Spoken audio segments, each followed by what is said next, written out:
So, welcome back to last 30 days planner. ये planner जो मैंने सेट किया है, पहले सिंगल ग्रुप की बात कर लेते हैं, फिर मैं आपको बोथ ग्रुप्स की बताऊंगी.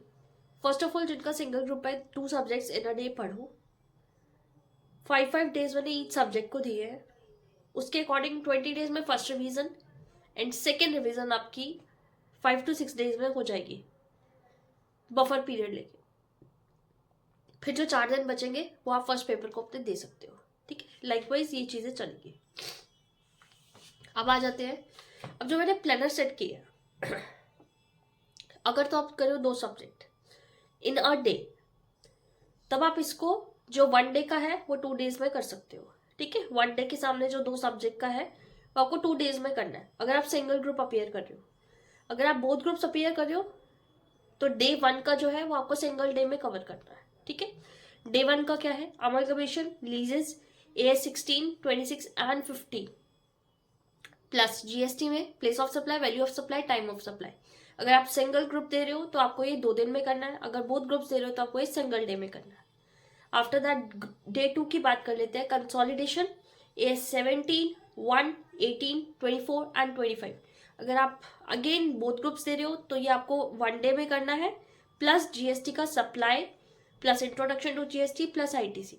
और अगर आप सिंगल ग्रुप दे रहे हो तो ये आपको 2 दिनों में करना है.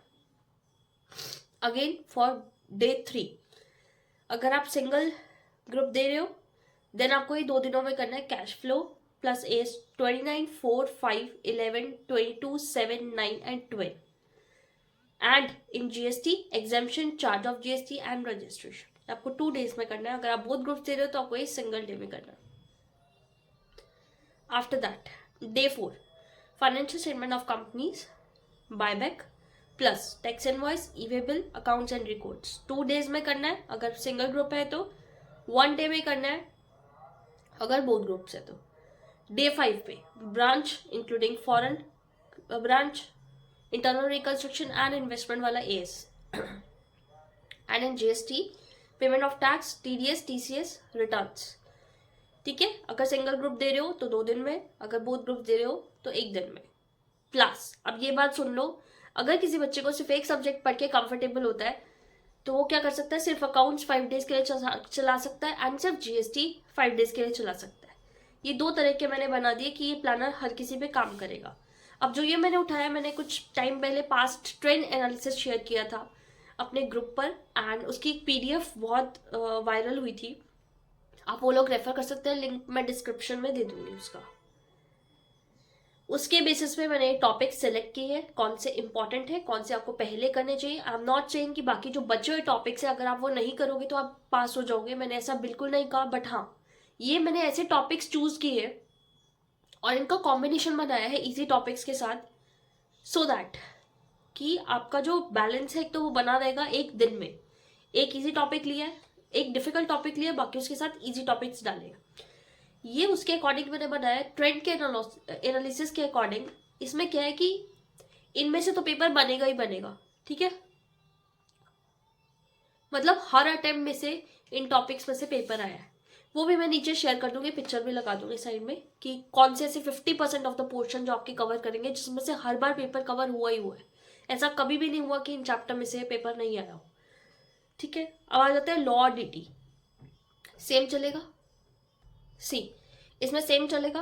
अगर कोई सिंगल ग्रुप के लिए अपियर हो रहा है तो लॉ और DT दोनों सब्जेक्ट एक साथ उठा रहा है तो उसको 2 दिन में ये कवर करना है, डे 1 का, राइट.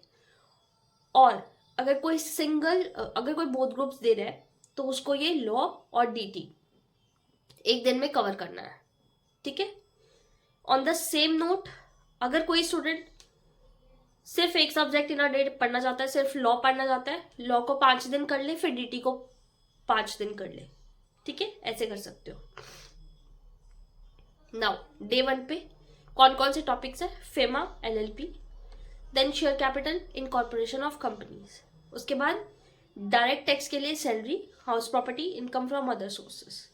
देन डे 2 पे management and administration, acceptance of deposit, direct tax में PGBP एंड डिडक्शंस. डे 3 पे accounts of companies, registration of charges. Day 4 पे return of income, plus TDS TCS DT के लिए।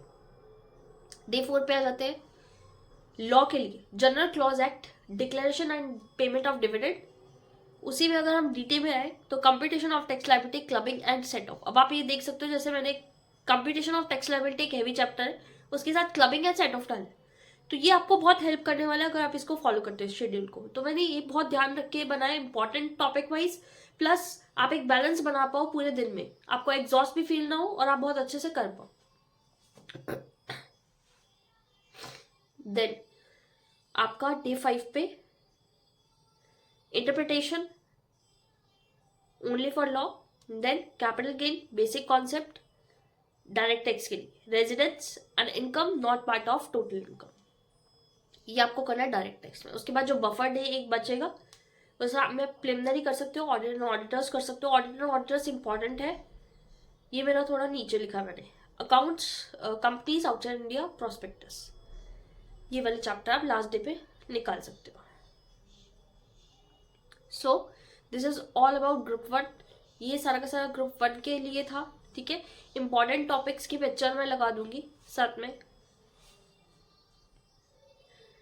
After that देखो अभी क्या है, कुछ बच्चों का ऐसे भी रहा होगा, यहाँ तक ग्रुप 1 का हो गया। कुछ स्टूडेंट्स का ऐसे भी रहा हो सकता है कि अभी फर्स्ट रिवीजन चालू की है एंड उनके पास अभी इतना आप कह सकते हो एक्सपीरियंस नहीं है, या इतना सिलेबस को उठाया नहीं है। उस केस में क्या करना है, ग्रुप 1 में एक सब्जेक्ट है लॉ, 2-3 घंटे के लिए आपको हर रोज उठाना है। अगर किसी स्टूडेंट का बहुत ज्यादा है लॉ वीक, तो उस केस में क्या करना है, या फिर अगर किसी बच्चे का डायरेक्ट टैक्स वीक है, तो उस केस में क्या करना है, 2 घंटे के लिए हर रोज जो भी सब्जेक्ट आपका वीक है उसको हर रोज 2 घंटे देने ही देने। उसके साथ आप ये प्लान फॉलो कर सकते हैं, ठीक है। That's it for group 1। अब ग्रुप 2 पर आ जाते हैं।